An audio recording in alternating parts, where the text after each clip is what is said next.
बच्चों, हमने measurement of units क्या होते हैं इसके बारे में डिस्कस कर लिया है। अब इससे रिलेटेड जो क्वेश्चन आपसे एग्ज़ाम में पूछे जाएंगे उसके कुछ सैम्पल क्वेश्चंस यहाँ लिखे हुए हैं, इनको हम सॉल्व करेंगे।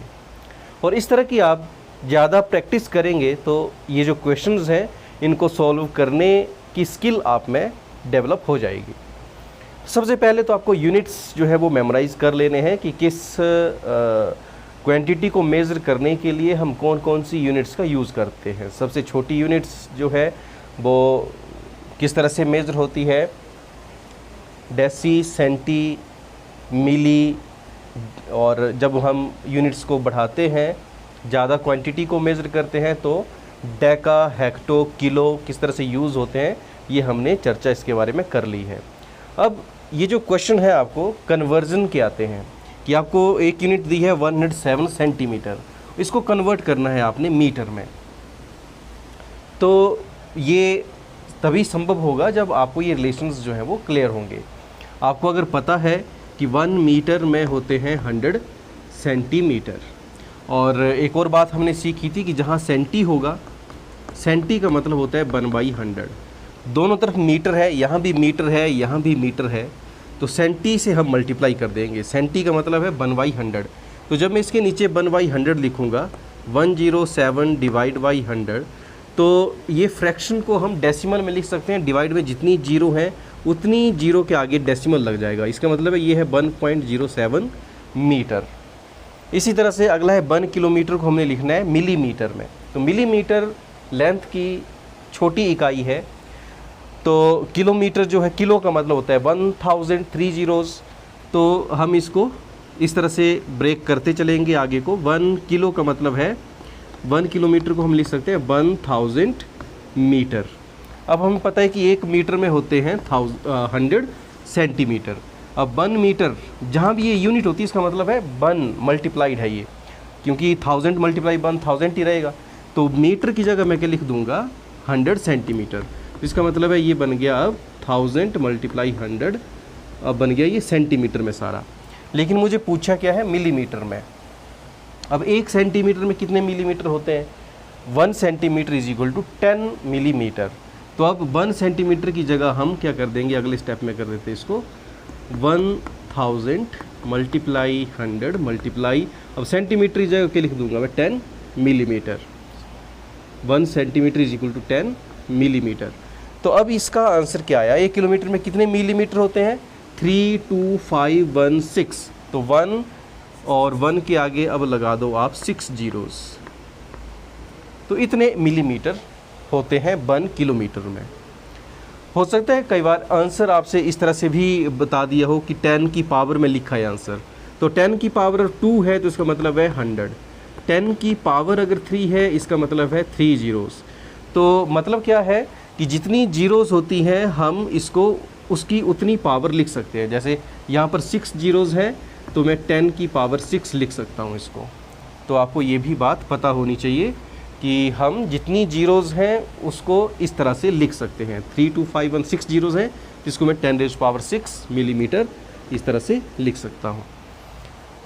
नेक्स्ट है 0.78 किलोग्राम को कन्वर्ट करना है हमने ग्राम में। अब अगेन किलो का मतलब क्या होता है, किलो का मतलब होता है 000 1000। तो 1 किलोग्राम होता है, 1 किलो होता है 1000। तो यहाँ 0.78 किलोग्राम है, तो 0.78 किलोग्राम। तो किलो की जगह मुझे क्या लिखना है, 1000 से मल्टीप्लाई करना है। तो ये क्या है, 1 किलोग्राम इज़ 1000। अब आ गया ये ग्राम में। अब ये 0.78 है, तो इस 0.78 को अगर मैं फ्रैक्शन में कन्वर्ट करूं तो पॉइंट के आगे जितने डिजिट्स होते हैं उतनी जीरो नीचे लग जाती हैं। अब इन जीरो से ये जीरो 2 जीरो कट गई, तो आंसर आ गया हमारे पास 780 ग्राम। नेक्स्ट है 4 litre is equal to dash millilitre. अब आपको रिलेशन पता होना चाहिए कि 1 लीटर जो होता है 1000 ml के बराबर होता है। 1 litre is equal to 1000 millilitre. तो 4 लीटर है तो 4 × 1000, 4000 मिलीलीटर। नेक्स्ट है 3 किलोग्राम 550 ग्राम। अगेन 3 किलोग्राम, 1 किलोग्राम हमें पता है 1000 ग्राम होता है, तो 3 किलोग्राम का आ गया हमारा 3000 ग्राम। 3000 ग्राम प्लस 550 ग्राम, क्योंकि ये जो हमें क्वेश्चन में दिया है इसमें क्या क्या बोल रहा है हमें कि 3 किलोग्राम है और साथ में 550 ग्राम और है, तो 3 किलोग्राम को हमने ग्राम में कन्वर्ट कर दिया और ये ग्राम और ग्राम आपस में ऐड हो जाएंगे, तो 3550 ग्राम आपका आंसर आ गया। नेक्स्ट क्वेश्चन है 4/5, 14/5 of ordinary year is equal to week. तो 14/5 of ordinary year is equal to how much week. तो ऑर्डिनरी ईयर का मतलब है 365 डेज़ है उस ईयर में, ऑर्डिनरी ईयर का मतलब है उसमें 365 डेज़ हैं, और एक होता है लीप ईयर, लीप ईयर में 366 डेज़ होते हैं। तो हमें यहाँ पर ऑर्डिनरी ईयर के बारे में बोला है, तो 14/5 of ordinary year, ordinary year को पहले मैं डेज़ में लिख देता हूँ 365 डेज़। तो इसको अगर मैं सिंप्लीफाई करूँ तो 5 7 जा 35, 5 3 जा 15, इनको अगर मल्टीप्लाई करें तो 14 3 जा 70, 14 3 जा 42, 2 कैरी, तो 14/5 ऑफ ऑर्डिनरी ईयर इतने डेज़ है इसमें, 1022 डेज़ हैं। तो मुझे पूछा है कितने वीक हैं, तो 1 वीक में होते हैं 7 डेज़, तो इन डेज़ को मुझे वीक में कन्वर्ट करना है, तो क्या करेंगे हम इसको 7 से डिवाइड कर देंगे, तो ये जो आंसर आएगा हमारा ये वीक देगा। 7 1 जा 7, 32, 7 4 जा 28, 42, 7 6 जा 42, तो 146 वीक होंगे 14/5 ऑफ ऑर्डिनरी ईयर में।